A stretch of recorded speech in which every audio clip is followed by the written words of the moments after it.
సొంత అమ్మమ్మను మోసం చేసి ఆస్తి కొట్టేసింది కాక కర్కోటకంగా వ్యవహరిస్తూ వృద్ధురాలిని రోడ్డుపై విడిచిపెట్టి వెళ్లిన ఘటన కొవ్వూరు నియోజకవర్గంలోని బుచ్చిరెడ్డిపాలెం మండలం కోనేటిమిట్టలో చోటు చేసుకుంది. బుచ్చిరెడ్డిపాలెంకు చెందిన జంపా తులసమ్మ అనే వృద్ధురాలు తన కూతురు మృతి చెందగా తన మనమరాలైన శ్రవంతిని పెంచి పెద్ద చేసి పెళ్లి చేసి పంపగా ఆ వృద్ధురాలి ఆస్తి కాజేయాలని మనమరాలు కుట్ర పన్నింది.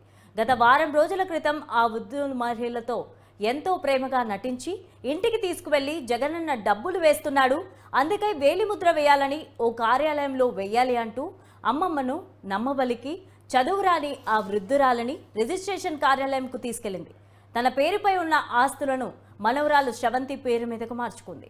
అప్పటి నుండి తన పట్ల ఎంతో కిరాతకంగా వ్యవహరిస్తూ తనకు ఆరోగ్యం బాగలేదని అడిగితే రోడ్డు మీద వదిలేసి వెళ్లిపోయిందంటూ వాపోయి పోలీసులకు ఫిర్యాదు చేసింది.